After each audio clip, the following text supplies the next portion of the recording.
हरे कृष्णा। श्रीमद् भगवद गीता अध्याय 7 श्लोक संख्या 24। हिन आध्यात्मिक जगत में प्रवेश करण खां पहिरीं हृदय में जेके संसारी ॻाल्हियूं हली रहियूं आहिनि, बुद्धीअ में जेके संसारी वीचार हली रहिया आहिनि, उन्हनि सभिनि खे त्यागे करे गुरु ऐं गौरंग सां कृपा जी याचना कंदे मंगलाचरण कंदासीं, ताकि असां जेके कुझु ॿुधण वारा आहियूं उन जो असांखे पूरो लाभ प्राप्त थी सघे, जेको आहे कृष्ण प्रेम जी प्राप्ति। ओम अज्ञानतिमिरन्धस्य ज्ञानाञ्जनशलाकया चक्षुरुन्मीलितं येन तस्मै श्रीगुरुवे नमः। श्रीचैतन्यमनोभीष्टं स्थापितं येन भूतले स्वयं रूपः कदा मह्यं ददाति स्वपदान्तिकं। वन्देऽहं श्रीगुरुः श्रीयुतापदकमलं श्रीगुरून् वैष्णवांश्च। श्रीरूपं साग्रजातं सहगण रघुनाथान् वितं तं सजीवं साद्वैतं सावधूतं परिजनसहितं कृष्णचैतन्यदेवं श्रीराधा कृष्णपादा सहगण ललिता श्रीविशाखान्वितं च। हे कृष्ण करुणा सिन्धु दीनबन्धु जगत्पते गोपेश गोपिका कान्ता श्रीराधा कान्त नमोस्तुते। तप्त काञ्चन गौरङ्गी राधे वृन्दावनेश्वरी वृषभानुसुतदेवी प्रणमामि हरिप्रिये। वञ्चाकल्पतरुभ्यश्च कृपा सिन्धुभ्यैव च पतितानां पावनेभ्यो वैष्णवेभ्यो नमो नमः। श्रीकृष्ण चैतन्य प्रभु नित्यानन्द श्री अद्वैत गदाधर श्रीवासदि गौर भक्तवृन्द। हरे कृष्ण कृष्ण कृष्ण हरे हरे, हरे राम राम राम हरे हरे। ग्रंथराज श्रीमद् भगवद गीता मात जी जय। अध्याय 7 जंहिंजो नालो आहे भगवत ज्ञान। श्लोक नंबर 24। भगवान जे मुख मां निकतल इन्हनि अत्यंत ही पवित्र शब्दनि खे मूं सां गॾोगॾु चवाइण जो प्रयास कयो। भगवान चवनि था, अव्यक्तं व्यक्तिमापन्नं मन्यन्ते मामबुद्धयः परं भावम् अजानन्तो ममव्ययम् अनुत्तमम्। अव्यक्तं व्यक्तिमापन्नं मन्यन्ते मामबुद्धयः परं भावम् अजानन्तो ममव्ययम् अनुत्तमम्। अव्यक्तं व्यक्तिमापन्नं मन्यन्ते मामबुद्धयः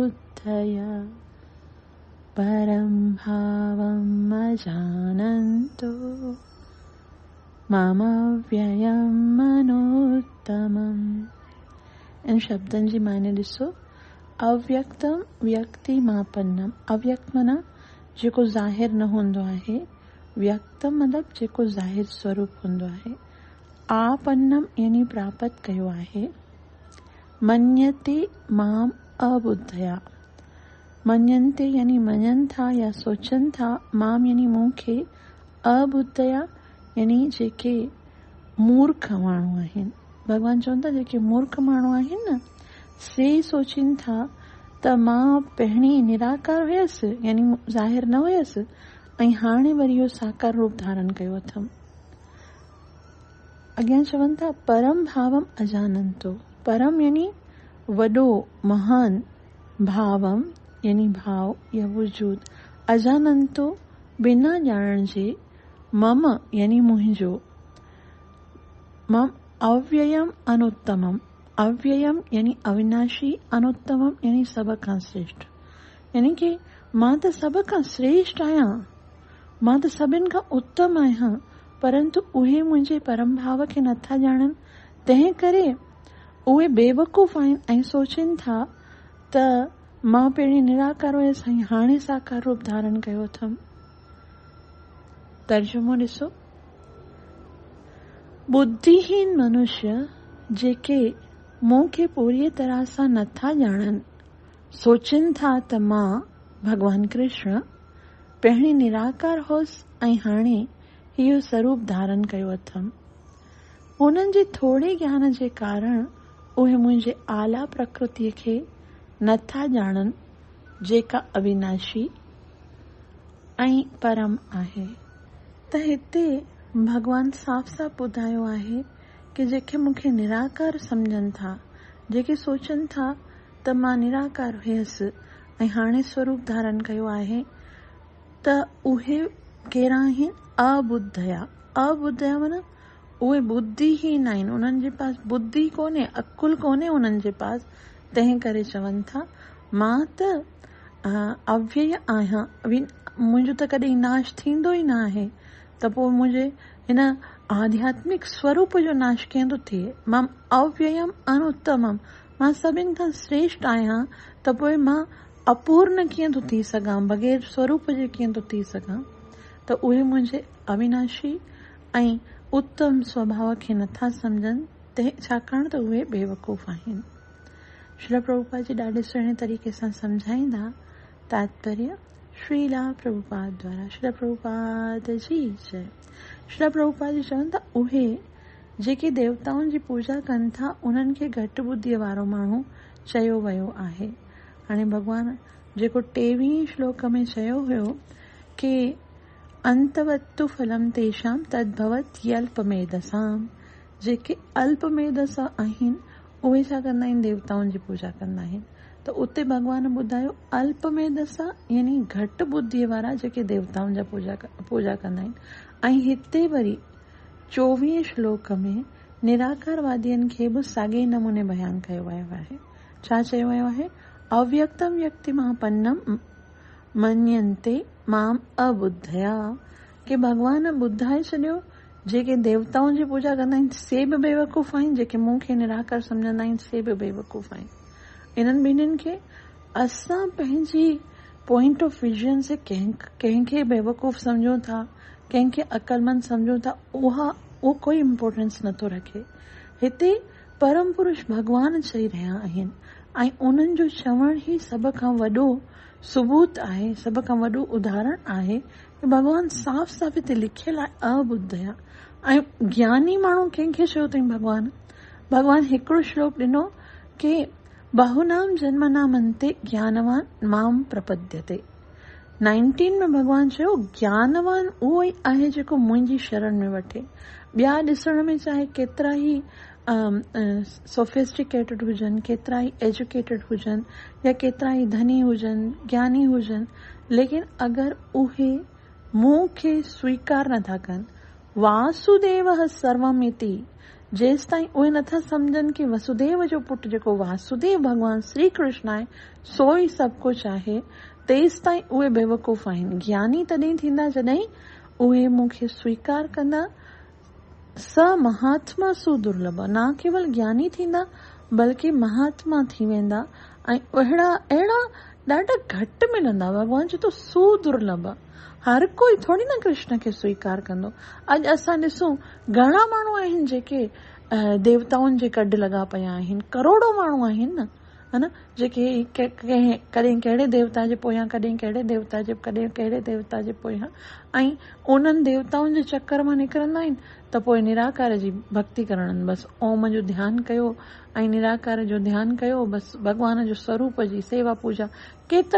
केतिरी क्वांटिटी घटि आहे उन्हनि जी जेके भॻवान जी विग्रह सेवा कंदा आहिनि, भॻवान खे भोग लॻाईंदा आहिनि, भॻवान जी आरती कंदा आहिनि, त उहे भॻवान पाण जो सुदुर्लभ रियर आहिनि, हर कोई न करे सघंदो। अॻियां श्रील प्रभुपाद जी चवनि था, कृष्ण भॻवान पंहिंजे साकार रूप में हिते अर्जुन जे अॻियां ॻाल्हाए रहियो आहे ऐं तंहिं हूंदे बि अज्ञानतावश निराकारवादी दलील ॾियनि था त परम ईश्वर खे आख़िर में कोई रूप कोन आहे। रामानुज आचार्य जे शिष्य परंपरा में भॻवान जे महान भगत यमुनाचार्य तमामु उत्तम श्लोक हिन संबंध में चया आहिनि। स्तोत्र रतन 12। त श्रील प्रभुपाद जी चवनि त साक्षात भॻवान ॻाल्हाए थो पियो, भॻवान ॻाल्हाए रहियो आहे गीता में, ऐं उहे चवनि था भॻवान जो कोई स्वरूप ई न, भॻवान त निराकार आहे। त उहे वास्तव में भॻवान खे सम्झी नथा सघनि।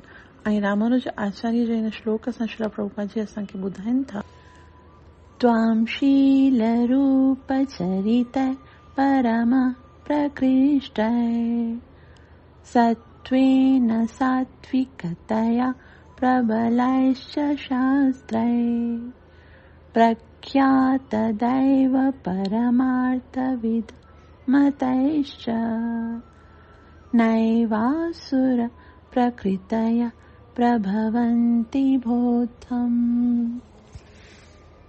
हे प्रभु, व्यास देव ऐं नारद जहिड़ा भगत तोखे भॻवान जे रूप में ॼाणनि था। त्वां शील रूप चरित परम प्रकृष्ट, यानी जुदा जुदा जेके वैदिक ग्रंथनि में खे सम्झण सां माण्हू तव्हांजे गुणनि, तव्हांजे रूप, तव्हांजे कार्यनि खे ॼाणी सघे थो।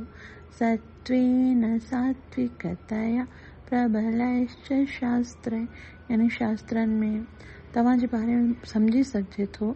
ऐं प्रख्यातदैव परमार्थविदां मतैश्च, अहिड़ीअ रीति हू सम्झी सघे थो त तूं ई भॻवान आहीं। नैवासुर प्रकृते प्रभवन्ति बोधम्। त अॻियां चवनि था, जेके माण्हू रजोगुण ऐं तमोगुण जे वस में आहिनि, अहिड़ा असुर ऐं अभगत तोखे सम्झी नथा सघनि। ॾाढी महत्वपूर्ण ॻाल्हि श्रील प्रभुपाद जी चवनि था, अहिड़ा अभगत वेदनि ऐं उपनिषदनि ऐं वेदनि जे ॿई साहित्य ते बहस करण में केतिरी बि महारत छो न रखंदा हुजनि, तंहिं हूंदे बि भॻवान खे सम्झणु उन्हनि लाइ मुमकिन कोन्हे। भले उन्हनि खे चारई वेद कंठस्थ हुजनि, केतिरी महारत हुजनि, केतिरा ई एक्सपर्टली उहे वेदनि ते बहस कंदा हुजनि, लेकिन केवल शास्त्रनि जे पढ़ण सां भॻवान खे सम्झो नथो वञी सघिजे। श्रील प्रभुपाद जी लिखनि था, ब्रह्म संहिता में इहो चयो वियो आहे त भॻवान खे रुगो वेदनि जे साहित्य जे अभ्यास करण सां नथो सम्झी सघिजे। कोई सोचनि था भई हे त वॾो ज्ञानी आहे, हिननि खे सभई शास्त्रनि जो ज्ञान आहे ऐं एतिरा वॾा वॾा ज्ञानी थी करे कंदा छा आहिनि, भॻवान जे निराकार जी पूजा कंदा आहिनि, जंहिंखे भॻवान छा थो चए, अबुद्धया। असांखे माण्हू चवंदा आहिनि स्पेशली की ही ॾिस केतिरा ज्ञानी आहिनि, एॾा वॾा वॾा एजुकेटेड आहिनि, वॾा वॾा प्रोफेसर्स आहिनि ऐं उहे निराकार जी भक्ति कंदा आहिनि, उहे केतिरा ज्ञानी आहिनि, ऐं अवां वरी सॼो ॾींहुं ख़ाली मूर्तियुनि खे भॻवान बनाए करे कॾहिं भोग था लॻायो, कॾहिं चंदन यात्रा, त कॾहिं झूलन यात्रा, त कॾहिं नौका यात्रा, सभु इहे चर्याप पिया कयो। त वास्तव में चर्याप कहिड़ी आहे उहा कंहिंजे चवण ते न, पर भॻवान साफ़ साफ़ चयो आहे, माम अबुद्धया, जेके अबुद्धिहीन आहिनि, जंहिंजे पास बुद्धि न आहे, उहे मूंखे निराकार सम्झंदा आहिनि। त भले ई ॾिसण में भौतिक जगत में उहे केतिरा ई असांखे एजुकेटेड लॻनि, केतिरा ई शास्त्रनि ते महारत हुजनि, पर छाकाणि त उहे भॻवान खे स्वीकार नथा कनि, तंहिं करे भॻवान चवनि था उहे बेवकूफ़ आहिनि। सिर्फ़ु भॻवान जी कृपा सां परम पुरुष भॻवान खे ॼाणी सघिजे थो। तंहिं करे हिन श्लोक में इहो साफ़ चयो वियो आहे त न सिर्फ़ देवताउनि जी पूजा कंदड़ घटि बुद्धीअ वारा आहिनि, पर उहे अभगत जेके वेदनि में ऐं वेदनि जे साहित्य ते अनुमान कढण में लॻल आहिनि ऐं जिन खे सची कृष्ण भावनामृत जे जो नालो मात्र बि रंग कोन लॻो आहे, उहे बि घटि बुद्धीअ वारा आहिनि ऐं उन्हनि लाइ भॻवान जे साकार रूप खे सम्झणु मुमकिन न आहे। उहे भॻवान जे साकार स्वरूप खे सम्झी नथा सघनि, छाकाणि त उहे भक्तनि जो संग न कंदा आहिनि। जेसिताईं जीव खे वैष्णवनि जो संग न मिले, तेसि ताईं उहे भॻवान खे सम्झी नथा सघनि। ब्रह्म संहिता में छा लिखियल आहे? वेदैश्च दुर्लभमदुर्लभमात्म भक्त। भॻवान पाण पंहिंजे भक्तनि जे साम्हूं प्रकट थींदा आहिनि ऐं जेके अभगत आहिनि उन्हनि जे साम्हूं कॾहिं बि प्रकट न थींदा आहिनि। हिते साफ़ श्रील प्रभुपाद जी अॻियां चवनि था त जिन खे सची कृष्ण भावना अमृत जो नाले मात्र जो बि रंग न लॻो आहे, उहे बि घटि बुद्धीअ वारा आहिनि ऐं उन्हनि लाइ भॻवान जे साकार रूप खे सम्झणु मुमकिन न आहे। माण्हू जेके इन असर हेठि आहिनि त परम सत्य निराकार आहे, उन्हनि खे अबुद्धि करे बयानु कयो वियो आहे। भॻवान जो अव्यक्तम व्यक्तिमापन्नम मन्यन्ते माम अबुद्धया, जिन जो मतिलबु आहे त हू परम सत्य जे आख़िरी रूप खे कोन था ॼाणनि। श्रीमद भागवत में इहो चयो वियो आहे त परम अनुभूति निराकार ब्रह्म सां शुरू थिए थी ऐं अंतर्यामी परमात्मा ताईं मथे चढ़े थी, पर परम सत्य में आख़िरी शब्द भॻवान आहे। अॼुकल्ह जा निराकारवादी अञा बि घटि बुद्धीअ वारा आहिनि, छाकाणि त उहे पंहिंजे पूर्वज शंकराचार्य जे बि पैरवी कोन था कनि, जंहिं ख़ासि तौर सां चयो आहे त कृष्ण भॻवान आहे। तंहिं करे निराकारवादी परम सत्य खे न ॼाणे करे सोचनि था त कृष्ण सिर्फ़ देवकी ऐं वसुदेव जो पुटु आहे, या हिकु शहज़ादो या हिकु शक्तिमान जीव आहे। भगवद गीता 9.11 में इन ॻाल्हि खे बि निकारियो वियो आहे। अवजानन्ति माम मूढ़ा मानुषीम तनु आश्रितम। रुगो मूर्ख मूंखे साधारण माण्हू करे लेखियनि था। सच त इहो आहे त को बि भक्ति करण खां सवाइ ऐं कृष्ण भावना अमृत जो पाण में विकास करण खां सवाइ कृष्ण खे कोन थो सम्झी सघे। इन जी पुष्टि श्रीमद भागवतम 10.14.29 में थियल आहे। अथापि ते देवपादाम्बुजद्वया प्रसादलेशानुगृहीत एव हि जानाति तत्त्वं भगवन्महिम्नो न चान्य एकोऽपि चिरं विचिन्वन्। हे प्रभु, जेकॾहिं कंहिं ते तुंहिंजे चरण कमलनि जी थोड़ी बि कृपा थिए त पोइ हू तुंहिंजे स्वरूप जे महानता सम्झे सघंदो, पर उहे जेके परमेश्वर खे सम्झण लाइ धुकनि खां कम वठनि था, उहे तोखे सम्झी कोन सघंदा, चाहे हू घणनि सालनि ताईं वेदनि जो अभ्यास कनि। को बि भगवान श्री कृष्ण या उन जे रूप गुण या नाम खे रुगो मानसिक वीचार सां वेदनि जे साहित्य ते बहस करण सां सम्झी कोन थो सघे। भगवान खे भक्तिअ द्वारा सम्झणु घुर्जे। जॾहिं माण्हू पूरी तरह सां महामंत्र खे हरे कृष्ण कृष्ण कृष्ण हरे हरे, हरे राम राम राम हरे हरे इन महामंत्र खे जपे थो, कृष्ण भावनामृत में लॻी वञे थो, त रुगो उन हालत में हू भगवान खे सम्झी सघे थो। निराकारवादी अभगत सोचनि था त कृष्ण जो शरीर हिन भौतिक प्रकृतिअ मां ठहियल आहे ऐं उन जा सभु कार्य, उन जो रूप ऐं हर शइ माया आहिनि। इहे निराकारवादी मायावादी नाले सां ॼाणता वञनि था। इहे आख़िरी सच खे कोन था ॼाणनि। 20 श्लोक में चयो वियो आहे, कामैस्तैस्थित हित ज्ञाना प्रपद्यन्ते अन्य देवता। जेके वासनाओं सां भरियल इच्छाउनि द्वारा अंधा थी पिया आहिनि, से जुदा जुदा देवताउनि जी शरण में वञनि था। इहो स्वीकार कजे थो त भॻवान खां सवाइ देवता बि आहिनि जिन खे पंहिंजा पंहिंजा जुदा जुदा लोक आहिनि ऐं भॻवान खे बि लोक आहे। जीअं 23वें श्लोक में ॿुधायो वियो, देवान देव यजो यान्ति मद भक्ता यान्ति मामपि। देवताउनि जी पूजा कंदड़ देवताउनि जे जुदा जुदा लोक में वञनि था। जेके भॻवान श्री कृष्ण जा भॻत आहिनि से कृष्ण लोक में वञनि था। जेतोणीकि इहो साफ़ नमूने में चयो वियो आहे, तंहिं हूंदे बि निराकारवादी मूर्ख अञा बि इन ॻाल्हि खे मञनि था त भॻवान बिना रूप जे आहे ऐं उहे रूप थोपिया विया आहिनि।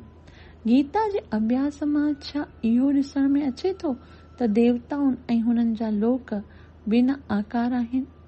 इहो ज़ाहिर आहे त न को देवता न को किशन भॻवान निराकार आहिनि। उहे सभु पुरुष आहिनि ऐं भॻवान कृष्ण परम पुरुष आहे ऐं हुन खे पंहिंजो लोक ऐं देवताउनि खे पंहिंजा लोक आहिनि। त श्रील प्रभुपाद जी चवनि था कि जीअं भॻवान ॿुधायो आहे, देवान देव यजो यान्ति मद भक्ता यान्ति मामपि, त देवताउनि जा पुजारी देवताउनि जे लोक में वञनि था, छाकाणि त उन्हनि जी पूजा कई आहे ऐं जेके भॻवान श्री कृष्ण जी भक्ति कंदा आहिनि से उन्हनि जे ई लोक में ईंदा आहिनि। देवताउनि जा पंहिंजा लोक आहिनि ऐं भॻवान जो पंहिंजो लोक आहे ऐं लोक आहिनि त स्वरूप बि आहिनि। न को देवता ई ऐं न ई कृष्ण भॻवान ई निराकार आहे। इहो ज़ाहिर आहे त उहे ॿई साकार आहिनि, उहे सभु पुरुष आहिनि ऐं भॻवान श्री कृष्ण परम पुरुष आहे ऐं उनखे पंहिंजो लोक आहे, देवताउनि खे पंहिंजा लोक आहे। श्रील प्रभुपाद जी चवनि था, तंहिं करे अद्वैतवादियुनि जो इहो वीचार त परम सत्य बिना रूप जे आहे ऐं रूप मथां थोपियो वियो आहे, इहो सच कोन आहे। भगवत गीता मां असां साफ़ सम्झी सघूं था त देवताउनि जा रूप भॻवान जा रूप साॻे ई वक़्तु हलंदा रहनि था ऐं कृष्ण भॻवान सचित आनंद ऐं दायमा आनंदमयी ज्ञान आहे। वेद बि पुष्टि कनि था त परम सत्य आनंदमयोभ्यासात, यानी हू स्वाभाविक तरह आनंदमयी आहे ऐं बेहद शुभ गुणनि जो भंडार आहे। त यहाँ श्रील प्रभुपाद जी ॿुधाइनि था भॻवान जो बारे में वेदनि में छा लिखियल आहे, आनंदमयोभ्यासात। हाणे भॻवान जो स्वरूप ई कोन्हे, निराकार, त पोइ आनंद काथो ईंदो? स्वाभाविक तरह भॻवान आनंदमय आहिनि, बेहद शुभ गुणनि जो भंडार आहे। गीता में भॻवान चवे थो, जेतोणीकि हू अजन्मो अज आहे तंहिं हूंदे बि हू प्रकट थिए थो। इहे हक़ीक़तूं आहिनि जिन खे गीता मां असांखे सम्झणु घुर्जे। असां सम्झी नथा सघूं त भॻवान निराकार कीअं थो थी सघे। जेतिरी क़दुरु गीता जे बयाननि जो संबंध आहे, तिन मौजूद निराकारवादी अद्वैतवादियुनि जो इहो थोपियल सिद्धांत कूड़ो आहे। हिते इहो साफ़ ॿुधायो वियो आहे त परम सत्य श्री कृष्ण जो स्वरूप ऐं शख्सियत ॿई आहिनि। श्रील प्रभुपाद जी जय। त श्रील प्रभुपाद जी साफ़ साफ़ ॿुधायो आहे त भॻवान श्री कृष्ण गीता में ॿुधाइनि था कि मुंहिंजो स्वरूप आहे। अवजानंती मां मूढ़ा, बेवकूफ़ मुंहिंजे स्वरूप खे नथा सम्झनि, बाक़ी जेके बुद्धिमान आहिनि उहे त मूंखे स्वीकार कनि था। तंहिं करे असांखे भॻवान खे केवल निराकार न सम्झणु घुर्जे। असां हिन श्लोक खे वधीक सम्झण जो प्रयास कंदासीं। मूकं करोतु वाचालं पंगुं लंघयते गिरिं यत्कृपातमहं वन्दे श्रीगुरुं दीनतारिणं परमानन्दमाधवं श्रीचैतन्यईश्वरम्। ग्रंथराज श्रीमद् भगवत गीता मात जी जय। हरे कृष्ण। जीअं त असां सभिनि खे ख़बर आहे कि असां श्रीमद् भगवत गीता जे 7 अध्याय जो अध्ययन करे रहिया आहियूं ऐं 7 खां वठी 12 ताईं इहे जेके 6 अध्याय भगवत गीता जे विच जा आहिनि उहे ॾाढा महत्वपूर्ण आहिनि। जीअं त हिकिड़ो ज्वैलरी बॉक्स हूंदो आहे, उन जा 3 पार्ट हूंदा आहिनि। हिकिड़ो बेस हूंदो आहे, ॿियो उन जे मथां ढकु हूंदो आहे ऐं सेंटर हूंदो आहे। ऐं जेकॾहिं असांखे ज्वैलरी रखणी हूंदी आहे त असां किथे रखंदा आहियूं? सेंटर में संभाले करे रखंदा आहियूं। उन प्रकार श्रीमद भगवत गीता खे भगवान श्री कृष्ण इन ई तरीक़े सां बणायो आहे। पहिरें अध्याय खां 6 अध्याय ताईं कर्म योग सां भगवान गीता जो बेस बणायो आहे ऐं अंतिम 13 खां 18 अध्याय ताईं उन जो कवर कयो आहे। ऐं जेको बहुमूल्य खज़ानो आहे उहो सेंटर में अर्थात 7 अध्याय खां 12 अध्याय ताईं संभाले रखियो आहे। वास्तविक नॉलेज आहे भक्ति योग ऐं इन भक्ति योग जे 6 अध्यायुनि मां हींअर असां पहिरियों अध्याय यानी 7 अध्याय पढ़ी रहिया आहियूं ऐं इहो असांजो परम सौभाग्य आहे। हिन अध्याय जे शुरूआत में ई भगवान ॿुधायो, श्लोक नंबर 1 खां 3 ताईं भगवान स्पष्ट चवनि था त मूंखे ॼाणण जो तरीक़ो छा आहे? श्रवण करणु, तत् श्रणु, यानी केवल भगवान खां ॿुधण सां ई असां भगवान खे सम्झी सघूं था। ऐं इहो ॼाण एतिरो त महत्वपूर्ण आहे कि इन खे ॼाणण खां पोइ ॿियो कुझु बि ॼाणण लाइ न रहंदो। ऐं भगवान श्री कृष्ण चवनि था त भगवान खे ॼाणण वारा संसार में घणा ई घटि आहिनि। भगवान चवनि था हज़ारनि मां को हिकिड़ो जेको हूंदो आहे सो आध्यात्मिकता जे रस्ते ते अॻियां वधंदो आहे ऐं उन्हनि मां बि को हिकिड़ो हूंदो आहे जेको मुंहिंजी ओर ईंदो आहे। श्लोक नंबर 4 खां 14 में भगवान ॿुधाइनि था त कृष्ण ही समस्त भौतिक ऐं आध्यात्मिक संपूर्ण वस्तुअनि जो स्रोत आहे। ई जेकी भौतिक प्रकृति आहे सा भगवान चए थो मम माया या मुंहिंजी माया आहे। इन खे पार करणु ॾाढो कठिन आहे ऐं मामेव ये प्रपद्यन्ते, जेके मुंहिंजी शरण में ईंदा आहिनि सिर्फ़ु उहे ई उन खे पार करे सघनि था। श्लोक नंबर 15 खां 19 ताईं भगवान ॿुधाइनि था त केरु सुकृति आहिनि ऐं केरु दुष्कृति आहिनि। भगवान चवनि था जेके मुंहिंजी शरण में नथा अचनि, नमाम दुष्कृतिनो मूढ़ा प्रपद्यन्ते नरातमा मायया प्रहृत ज्ञान आसुरम भावमाश्रिता। उहे जेके माया जे द्वारा जंहिंजो ज्ञान हरण थी वियो आहे, असुरी स्वभाव वारा आहिनि, उहे न ईंदा आहिनि। बाक़ी 4 प्रकार जा माण्हू ईंदा आहिनि, दुखी, धन जी इच्छा करण वारा, जिज्ञासु ऐं ज्ञानी। लेकिन उन्हनि सभिनि में जेके मुंहिंजा भगत बणजंदा आहिनि, बहुनाम जन्मनाम अंते ज्ञानवान माम प्रपद्यते, उहे अनेक जन्मनि जे थियण खां पोइ उहे मुंहिंजो शरण में ईंदा आहिनि ऐं चवंदा आहिनि वासुदेव सर्वमिति समहात्मा सुदुर्लभा। अहिड़ा महात्मा ॾाढा दुर्लभ आहिनि।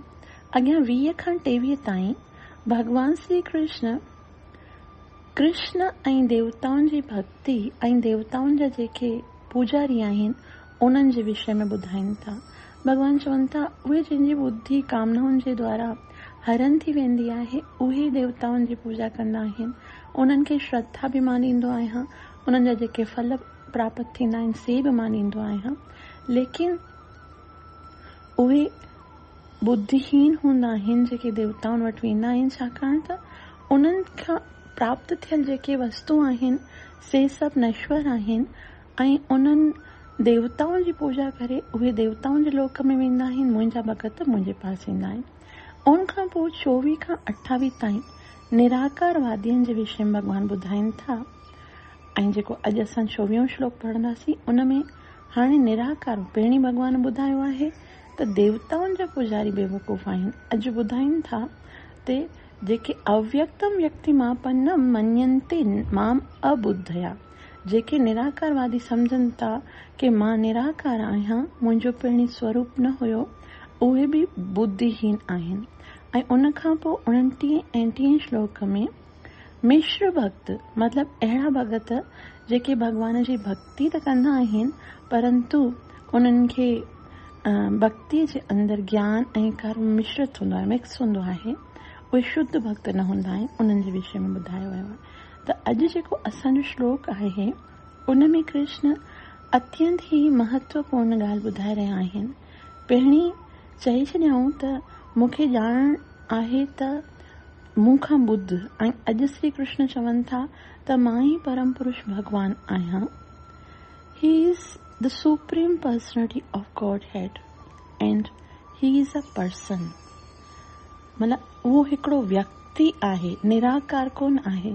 त हाणे कोई इहो प्रश्न करे सघे थो त अगरि कृष्ण ई भगवान आहिनि ऐं उहे साकार व्यक्ति आहिनि त पोइ असांखे ॾिसण में छो नथा अचनि। श्रील प्रभुपाद जी हिन शइ खे ॾाढी सुंदर तरीक़े सां एक्सप्लेन कंदे ॿुधाइनि था। श्रीमद भागवत में वास्तव में जेको तत्व वेता हूंदो आहे उहो कृष्ण खे टे फीचर में सम्झंदो आहे। श्रीमद भागवतम पहिरियों सिकंद अध्याय ॿियो श्लोक नंबर 11 में ॿुधायो वियो आहे, वदन्ति तत्तत्त्वविदस्तत्त्वं यज्ज्ञानम् अद्वयम् ब्रह्मेति परमात्मेति भगवान इति शब्दते। यानी जेके तत्ववेता आहिनि उहे टिनि तरीक़नि सां भगवान खे सम्झंदा आहिनि। ब्रह्मेति मतिलबु त भगवान जो हिकिड़ो निराकार स्वरूप आहे, भगवान जी डिफरेंट एनर्जीज़ आहिनि ऐं निराकार स्वरूप जे द्वारा पहिरीं हुनखे सम्झनि था, ऐं पोइ जॾहिं अञा बि अॻिते वधंदा आहिनि त पोइ परमात्मा जे स्वरूप खे सम्झनि था, ऐं अंत में जेके वास्तविक तत्ववेता हूंदा आहिनि से भगवान जे रियल स्वरूप खे सम्झी सघनि था। त जेको बि कुझु आहे, चाहे वो निराकार आहे चाहे परमात्मा आहे, उन्हनि सभिनि जो सोर्स जेको आहे उहो कृष्ण आहे। त प्रैक्टिकली स्पीकिंग कि असां भगवान खे उन वक़्त ताईं ॾिसी नथा सघूं जॾहिं ताईं असांजे पास दिव्य दृष्टि न आहे, ऐं हिन दिव्य दृष्टिअ खे शास्त्र चक्षु या ज्ञान चक्षु चयो वेंदो आहे। छाकाणि त शास्त्र जे ज्ञान खां सवाइ असां जेके कुझु बि हिननि भौतिक अखियुनि सां ॾिसंदा आहियूं उहो सिर्फ़ु भगवान जी शक्तिअ खे ॾिसंदा आहियूं। छाकाणि त आध्यात्मिक ज्ञान जे द्वारा ई असां कृष्ण खे वास्तव में ॼाणी सघूं था। वास्तव में भक्तो, जेकी बि इहा अपरा प्रकृति आहे न, भौतिक शक्ति, मटेरियल एनर्जी, उन जे अंदरि कोई गुण आहे ई कोन्हे, कोई आकर्षण आहे ई कोन्हे। इहा त बेजान आहे न। जीअं असांजो शरीर, हाणे ॾिसो असांजो शरीर बनो आहे चमड़े, हड्डी, खून, हवा, पाणी, मट्टी इत्यादि असां, त असां ॾिसूं था त वास्तव में इहे सभई जेके वस्तु आहिनि से आकर्षित कंदियूं न आहिनि, पर जॾहिं इन्हनि अपरा प्रकृति यानी इन भौतिक शरीर जे अंदरि भगवान जी परा प्रकृति यानी जीव आत्मा इंटर थींदी आहे तॾहिं ई उहो आकर्षित बणजंदी आहे, तॾहिं उहा मूव करे सघंदी आहे, जीवित थींदी आहे, कुझु कार्य करे सघंदी आहे। त इहो जेको शरीर आहे, यदि इन में आत्मा हुजे त इहो शरीर डेड बॉडी आहे ऐं कोई बि उन जी ओर आकर्षित न थींदो। जॾहिं आत्मा शरीर में हूंदी आहे तॾहिं आकर्षित, सुंदर लॻंदी आहे। हितां खां असां इहो सम्झी सघूं था त असां वास्तव में शरीर सां न बल्कि आत्मा सां आकर्षित थींदा आहियूं, ऐं हिन भौतिक प्रकृतिअ में हर उहा वस्तु जेकी आकर्षित कंदी आहे उहा वास्तव में भौतिक न पर साक्षात कृष्ण आहे। भगवान श्री कृष्ण 10 अध्याय जे 41 श्लोकनि में चवनि था, यद्यद् विभूतिमत्सत्त्वं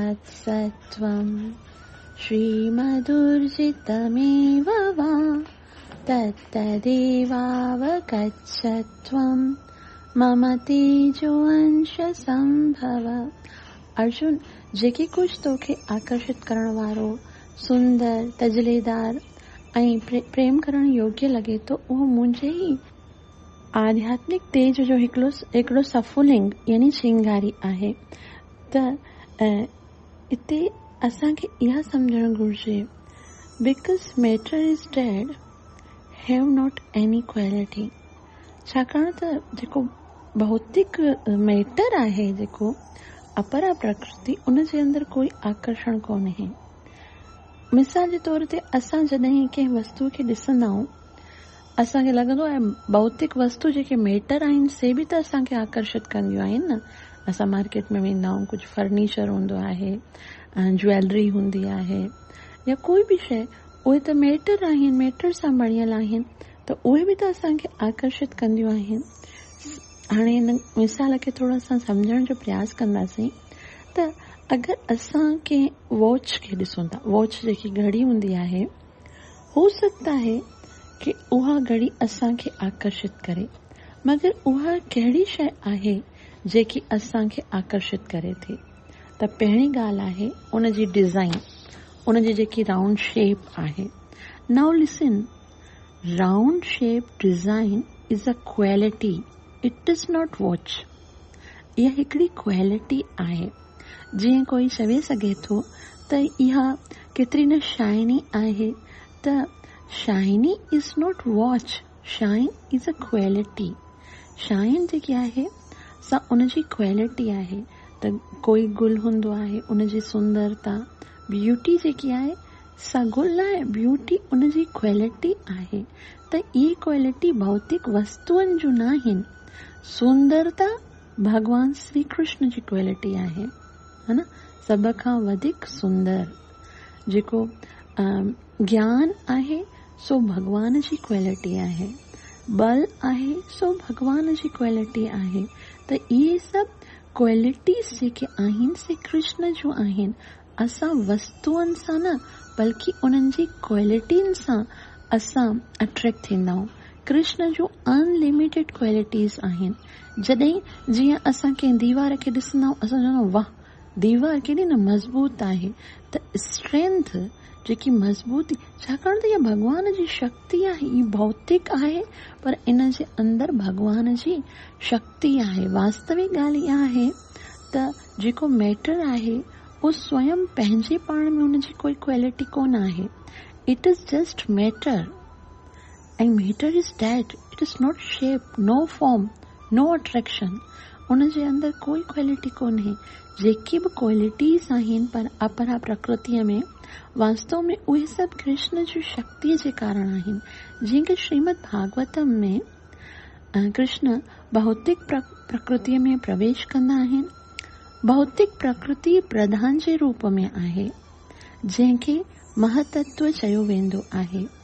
कृष्ण हर कण में आहिनि। इन जे कारण हर वस्तु असांखे आकर्षित कंदी आहे। इन में रंग ऐं सुंदरता ऐं सुगंध, साउंड, जेको इहे क्वालिटीज़ पाए वञनि थियूं, असल में उहे सभु कृष्ण जूं ई क्वालिटीज़ आहिनि ऐं असांखे उहे ई आकर्षित कंदियूं आहिनि। ऐं कृष्ण जी तरफ़ आकर्षित थियण, इहो त असां जीव आत्माउनि जो नेचुरल स्वभाव आहे। वास्तव में जीव आत्मा भौतिक प्रकृतिअ में हुजण जे कारण इन्हनि वस्तुअनि में ई भगवान कृष्ण खे खोजे रही आहे, छाकाणि त उनखे खोजण ई उनजो हिकिड़ो मक़सदु आहे। ऐं भौतिक शरीर में अची वई आहे तॾहिं सोचे थी पई कि हिते ई शायदि मूंखे उहो प्रेम जेको मां ॻोल्हे रही आहियां सो मिलंदो। श्रील प्रभुपाद जी श्रीमद भगवत गीता जे 3 अध्याय जे 37 श्लोक जे परपट में ॿुधाइनि था त जॾहिं जीव आत्मा हिन भौतिक प्रकृतिअ जे संपर्क में ईंदी आहे त उनजो जेको शाश्वत प्रेम जेको कृष्ण जे लाइ आहे उहो दूषित यानी गदलो थी वेंदो आहे ऐं काम में परिवर्तित थी वेंदो आहे। प्रेम जेको आहे सो काम माना लस्ट में बदिलजी वेंदो आहे। जीअं ॾही विझण सां खीर, जॾहिं जामुन विझंदा आहियूं तॾहिं ॾही बणिजी वेंदो आहे, ऐं जॾहिं काम संतुष्ट न थींदो आहे त पोइ उहो क्रोध में बदिलजी वेंदो आहे। वास्तव में अज्ञानता जे करे असां इन भौतिक प्रकृतिअ में ई आनंद जी खोज करे रहिया आहियूं, ऐं वास्तव में उहो आनंद तॾहिं ई प्राप्त थींदो जॾहिं असां पंहिंजे ओरिजिनल प्रेम जो कृष्ण जे साथ आहे उनखे पुनः निर्माण कंदासीं। उहो प्रेम हींअर त काम वासना में बदिलजी वियो आहे। ऐं छाकाणि त इहो त असांजो नेचुरल स्वभाव आहे त जीव आत्मा हमेशा कृष्ण खे ॻोल्हे रही आहे ऐं कृष्ण खे प्राप्त करे उनखे आनंद प्राप्त थींदो। उन आनंद जी खोज उनखे करणी आहे। इन लाइ असां भौतिक प्रकृति में रहूं था त केवल कृष्ण जी ओर ही आकर्षित थियूं था, मगर but we can't recognise this. असांखे इहा सम्झ में ई नथो अचे त असां कंहिंखे ॻोल्हे रहिया आहियूं। हाणे समस्या इहा आहे त छाकाणि त असांजो सभई इंद्रियूं भौतिक आहिनि, बुद्धि बि भौतिक आहे ऐं कृष्ण त नितांत आध्यात्मिक आहे, त पोइ असां इन्हनि भौतिक इंद्रियनि सां कृष्ण खे ॾिसी नथा सघूं। त असां इन्हनि भौतिक इंद्रियनि जे द्वारा ई आनंद प्राप्त कंदा आहियूं। ऐं मुख्य ॻाल्हि त इहा आहे त जेको आनंद असां भौतिक इंद्रियनि खां वठंदा आहियूं उहो ॿियो कुझु न आहे, साक्षात कृष्ण आहे। जीअं हिन अध्याय में कृष्ण स्वयं बार बार चयो आहे, रसोहम अप्सु कौन्तेय, हे कुंती पुत्र मां जल जो स्वाद आहियां। पाणीअ जे अंदरि असां स्वाद खे, अगरि पाणीअ में स्वाद न आहे, उन में जेकॾहिं प्यास बुझाइण जी क्वालिटी न आहे त उहो असांजे कोई कम जो कोन आहे।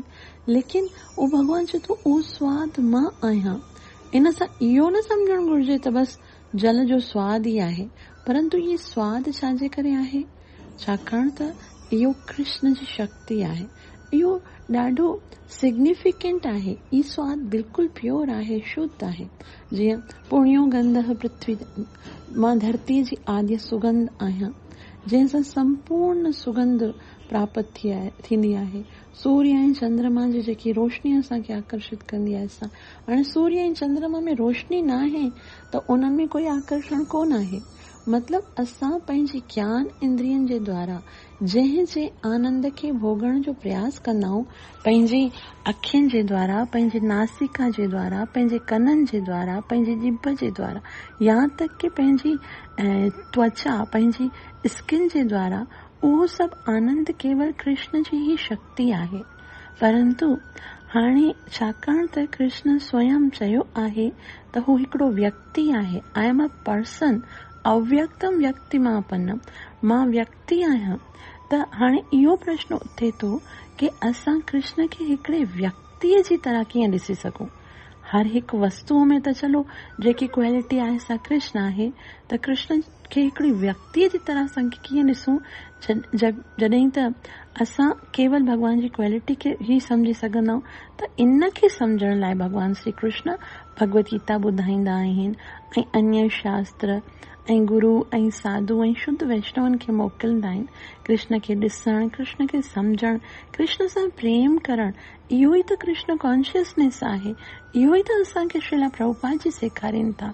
इहा आध्यात्मिक साइंस आहे, इहो आध्यात्मिक ज्ञान आहे, जंहिंजे द्वारा असां शास्त्र चक्षु जे द्वारा भॻवान खे व्यक्ति सम्झी सघूं था। जीअं हिकिड़ी मां पंहिंजे ॿारनि खे जेकॾहिं भुलिजी वञे, मतिलबु उनखे यादि न हुजे ॿारनि जे बारे में, ऐं धीरे धीरे उहे नंढियूं नंढियूं वस्तु जेके उन्हनि जे ॿारनि सां रिलेटेड आहिनि उन्हनि खे ॾेखारियूं वञनि, त धीरे धीरे उन्हनि खे उहे ॻाल्हियूं ॿुधायूं वञनि त उन्हनि खे यादि ईंदो, हा इन ई प्रकार जॾहिं असां जन्म जन्मांतर सां कृष्ण जा ई आहियूं, लेकिन छाकाणि त घणनि जन्मनि जे करण जे गुज़रण जे बावजूद असां कृष्ण खे विसारे वेठा आहियूं, त जॾहिं असां श्रवण कंदा आहियूं कृष्ण जी क्वालिटीज़ खे ॿुधंदा आहियूं, कृष्ण जी महानता खे, त पोइ असां कृष्ण खे स्मरण करण जे योग्य बणजंदा आहियूं।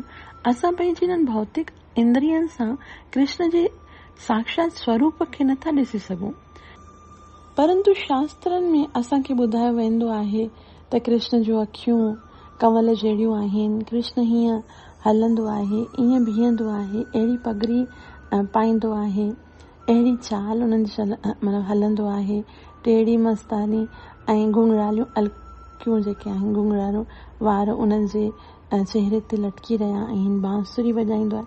त असां मन में ईअं सोचे सघूं था त कृष्ण जो स्वरूप कहिड़ो हूंदो। पोइ जॾहिं असां कृष्ण खे माखन खाईंदे या बांसुरी वॼाईंदे जीअं ई असां कृष्ण जे कंहिं फोटो खे बि ॾिसंदा आहियूं न, त भले असां कृष्ण खे न ॾिठो आहे, लेकिन को नंढो ॿार बि हूंदो, बसि घणा ई फोटो ॾेखारियोसि ऐं कृष्ण जे बारे में जे ॿुधाई आहे त उहो डायरेक्ट सां सम्झी वेंदो त इहो कृष्ण आहे।